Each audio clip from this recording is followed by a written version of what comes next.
One night, while my husband screamed that I was cheating with his own father, the man he called stepdad carried me to the guest room to protect me, and what happened behind that locked door shattered our family forever. The house sat on a cul-de-sac in Fairfield County, Connecticut, the kind of neighborhood where every lawn is manicured to golf course perfection and the mailboxes are painted to match the shutters. Our colonial had blue shutters, naturally. The night it all ignited, the air was thick with late summer humidity, the kind that makes your skin feel like it's wearing someone else's. I remember the exact temperature because the digital thermostat in the hallway blinked 79 degrees when Marcus slammed the bedroom door behind him, leaving me curled on the duvet in nothing but an old Bruins t-shirt and the sour taste of an argument that had started over nothing and ended with everything. Marcus had come home late from a job site in Stamford, smelling of diesel and the cheap cologne he sprayed to cover it. I was in the kitchen slicing tomatoes for a salad I no longer wanted. He kissed the back of my neck, hand sliding under my shirt with the confidence of a man who had never been told no. I stiffened. "Not tonight," I said. He laughed, the short bark he used when he thought I was joking. "Come on, Elena, it's been weeks." I turned, knife still in hand, and the blade caught the overhead light like a warning. "I'm tired, Marcus." He stared at the knife, then at me, and something shifted behind his eyes. "Tired, or waiting for someone else?" The accusation landed between us like a live wire. I should have laughed it off. Instead I said, "Who would that be?" And he said, "You tell me. You've been looking at the hallway like it's a runway." My stomach dropped. The hallway led to Victor's wing of the house. Victor, who had raised Marcus since he was 9, who had paid for the wedding, who still called me Mija even though I was Irish-Italian and had never been anyone's daughter. I told Marcus he was being ridiculous. He called me wayward. The word tasted medieval, like something pulled from a dusty sermon. I threw the knife into the sink. It clanged against stainless steel and spun like a compass needle that had forgotten north. That was when Victor appeared. He moved quietly for a man his size, 6'2", broad through the shoulders from years of weekend carpentry. He wore reading glasses low on his nose and an expression that said he had heard every word. "Marcus," he said, voice calm as lake water, "apologize to your wife." Marcus spun, face flushed dark. "Stay out of it, Dad." "Step," Victor corrected gently. Marcus's laugh was ugly. "Yeah, step. Always stepping in where you're not wanted." Victor didn't flinch. He simply opened his arms to me. "Elena, come here." I went because my legs decided before my brain caught up. His embrace smelled of cedar shavings and the mint gum he chewed to hide the scotch. Marcus watched us like a man watching his house burn from the inside. The argument migrated to the living room, voices ricocheting off vaulted ceilings. I sat on the leather sectional, knees to chest, while father and son circled each other like fighters who had forgotten the rules. Marcus accused Victor of looking at me too long across the breakfast table. Victor accused Marcus of neglecting the woman he swore to cherish. I accused no one, my voice had retreated to some safe corner of my skull. At one point Marcus raised his hand, not to strike me but to point, finger shaking with rage. Victor caught his wrist midair. "You will not threaten her in my house," he said, and the "my" landed like a gavel. Marcus yanked free. "It's my house too, or did you forget who pays the mortgage?" Victor's smile was thin. "I paid it off last year, son. Consider it a wedding gift you never thanked me for." Silence fell, thick and electric. Marcus stared at the floor as if the Persian rug might open and swallow him. Then he looked at me, eyes red-rimmed. "Pack a bag, Elena. You're sleeping somewhere else tonight." Victor stepped between us. "She'll take the guest room. You'll take the couch." Marcus opened his mouth, closed it, then stormed out the front door. The slam rattled the stained glass panel. His truck roared to life and screamed down the street, tires spitting gravel like curses. Victor turned to me. His face was gentle again. The storm passed. "You're shaking," he said. "Let me make you tea." I followed him to the kitchen because following was easier than deciding. He filled the kettle, set out the chamomile, moved with the unhurried grace of a man who had never been afraid of silence. When the kettle whistled he poured, added honey the way I liked, and slid the mug across the island. "Drink." I drank. The tea was too hot, it burned my tongue and I welcomed the pain because it was clean. He watched me over the rim of his own mug. Marcus will calm down, he said. He always does. I nodded, though I wasn't sure I believed it. Victor reached across and tucked a strand of hair behind my ear. The gesture was paternal, or should have been, but his fingers lingered against my cheek a fraction too long. I pulled away. I should go to bed. He nodded. Guest room's made up. Fresh sheets. I'll bring you something for the headache. He disappeared down the hall and returned with 2 white pills and a glass of water. I swallowed without asking what they were. Prescription, he said. Helps me sleep. You'll need it tonight. The guest room was at the far end of the house, past the laundry and the bathroom with the claw-foot tub. Moonlight striped the hardwood through half-closed blinds. The bed was queen-sized, dressed in the lavender quilt my mother-in-law had sewn before cancer took her. I sat on the edge, still clutching the water glass, and listened to the house settle. Somewhere a clock ticked. Somewhere else the ice maker clunked. I set the glass on the nightstand and noticed the brass key beside the lamp. Heavy, old-fashioned, the kind that opened interior doors in houses built before deadbolts. A note in Victor's neat architect's handwriting, for the bathroom door. Lock it from your side if you need to feel safe.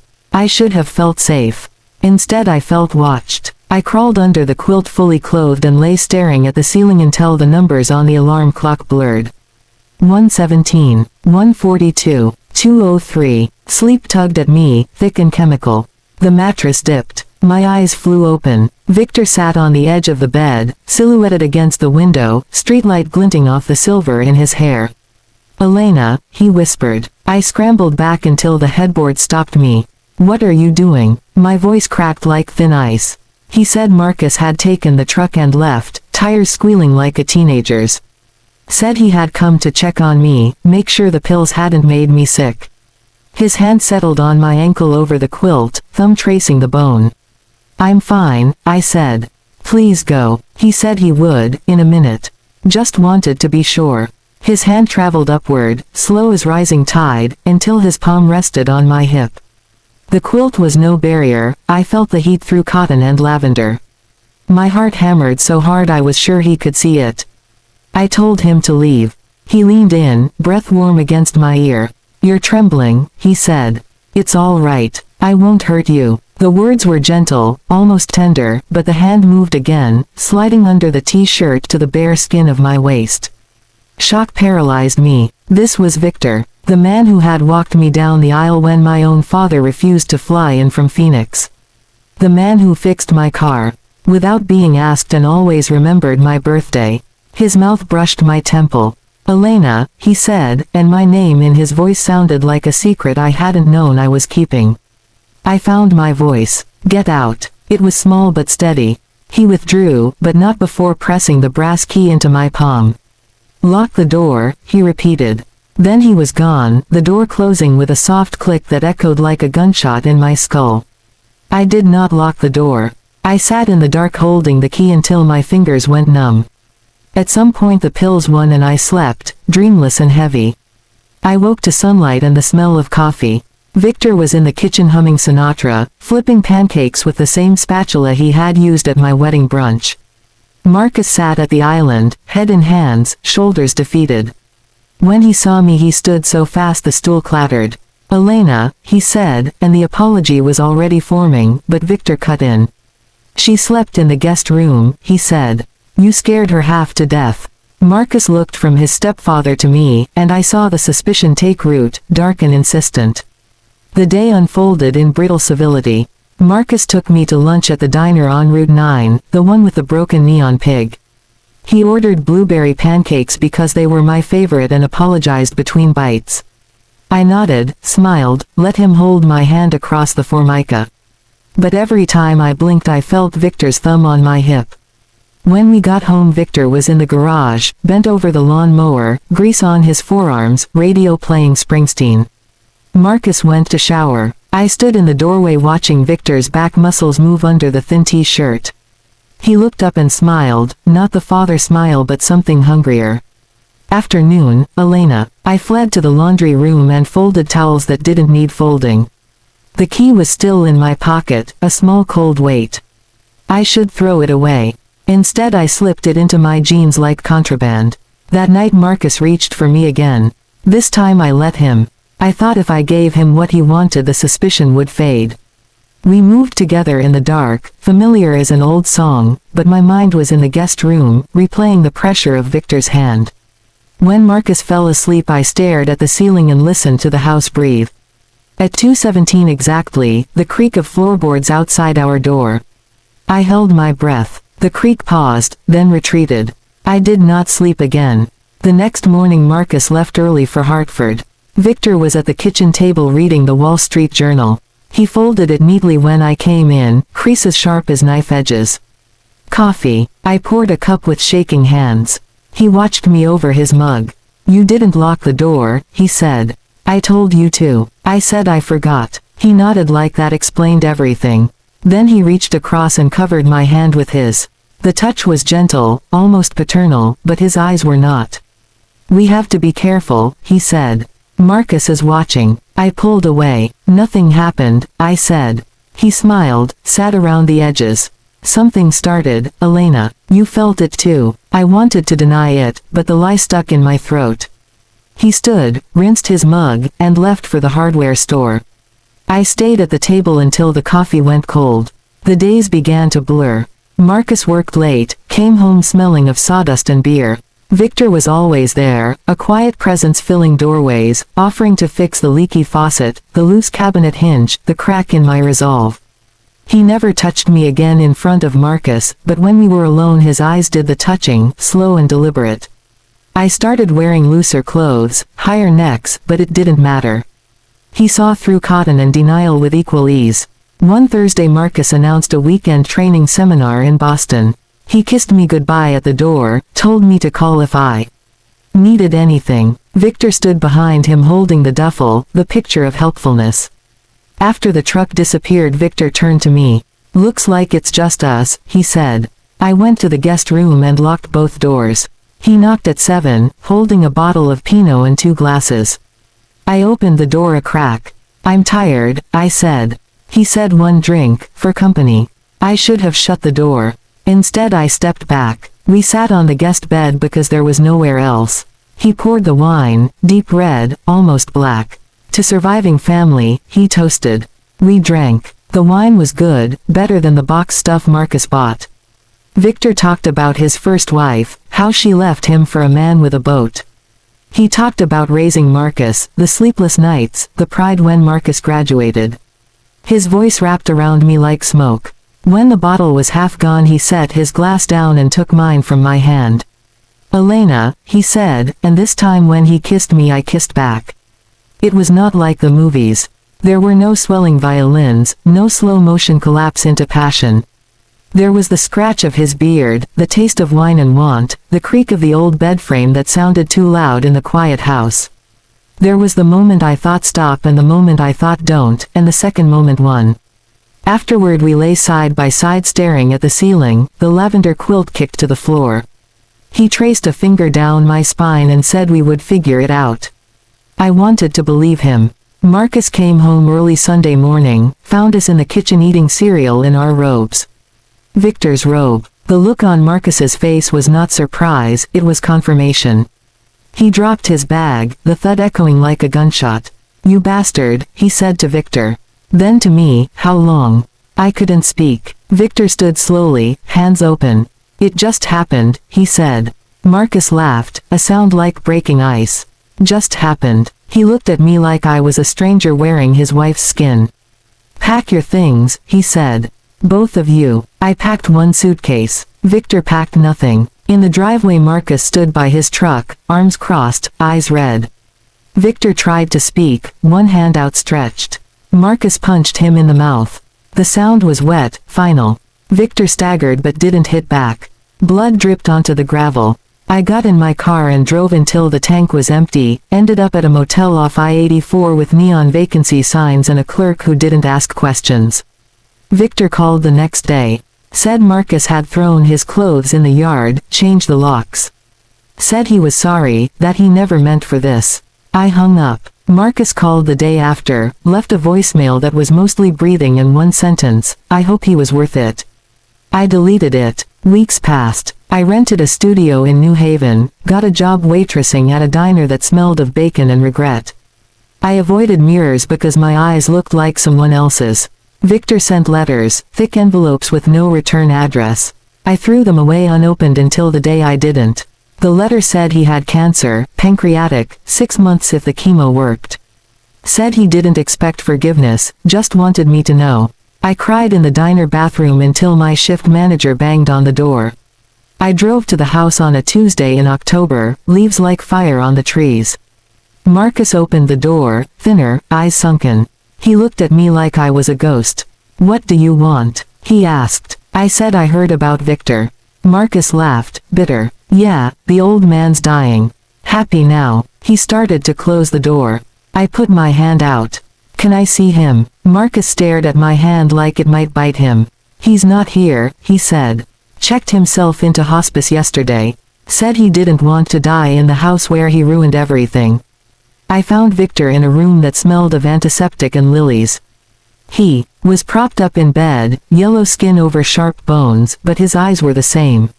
"Elena," he said, and smiled like I was the best thing he'd seen in years. We talked for hours. He told me about his childhood in Puerto Rico, about joining the Navy to escape, about meeting Marcus's mother at a USO dance. He apologized, not for the affair but for the mess. Said love was a clumsy thing, always breaking what it touched. When the nurse came in to change his IV, he squeezed my hand and said, "Tell Marcus I'm proud of him." I promised I would. Marcus refused to visit. I went every day until the end. On the last afternoon Victor was barely conscious, breathing shallow. I held his hand and told him about the studio, the diner, the way the leaves looked like burning paper. He opened his eyes once, clear for a moment. "Lock the door," he whispered. I didn't understand until later. He died at 2:17 a.m. The nurse called me because I was the only contact listed. Marcus didn't come to the funeral. I stood alone by the casket while the priest said words in Spanish I only half understood. Afterward I went to the house. The new locks were cheap, easy to pick with a credit card and determination. Inside, everything was the same, the cedar chest, the lavender quilt folded neatly on the guest bed. On the nightstand was an envelope with my name in Victor's shaky handwriting. Inside was the brass key and a letter. He wrote that he had recorded everything, our nights, our whispers, on a small digital recorder hidden in the base of the bedside lamp. Said he did it because he was afraid I would leave and he wanted something to remember me by. Said if I ever needed proof that it was mutual, the file was password protected with my birthday. Said he was sorry, again, for the cowardice. The recorder was there, taped underneath the drawer. I took it and the key and left the house for the last time. I listened to the recording once, in my car in the diner parking lot. My voice, breathless, saying yes, please, don't stop. His voice, gentle, saying my name like a prayer. I ejected the memory card, snapped it in half, and threw the pieces into a storm drain. Marcus called 6 months later. Said he was selling the house, found Victor's will in a safe deposit box. Left everything to me, the house, the savings, the vintage Mustang in the garage. Said he didn't want any of it. I asked why Victor did it. Marcus was quiet so long I thought he'd hung up. Finally he said, he told me once that raising me was the only thing he ever got right. Guess he wanted to be wrong about something big, just once. I sold the house to a young couple with a baby on the way. Used the money to finish nursing school. I still have the key. It sits in a drawer with birthday cards and old movie stubs, a small brass reminder that doors can open both ways. Sometimes I take it out and turn it over in my palm, feeling the weight of what was and what might have been. Love is clumsy, Victor said. So is grief. So is forgiveness. I never told Marcus about the recording. Some truths are better buried with the people who spoke them. But here is the twist that still wakes me at 2:17 a.m. 3 months after the funeral, a second envelope arrived, postmarked from a law firm in San Juan. Inside was a deed to a small finca in the mountains of Puerto Rico, left to me by Victor's estranged sister, a woman I had never met. The letter explained that Victor had confessed everything to her on his deathbed, not the affair but the cancer, the lies, the way he had used his illness to manipulate me into staying close. The finca was his apology, she wrote, a place to start over where no one knew our names. Included was a plane ticket, one way, dated for the anniversary of the night everything began. I have not decided whether to go. Some nights I stand at my studio window watching the New Haven traffic and imagine coffee plants heavy with cherries, a house with blue shutters overlooking the sea. Other nights I open the drawer, take out the brass key, and remember the exact pressure of Victor's hand on my hip. The key fits no lock I own anymore, but I keep it anyway. Some doors, once opened, can never be fully closed. Tell me in the comments, from which country are you watching this story? Word count, 8012.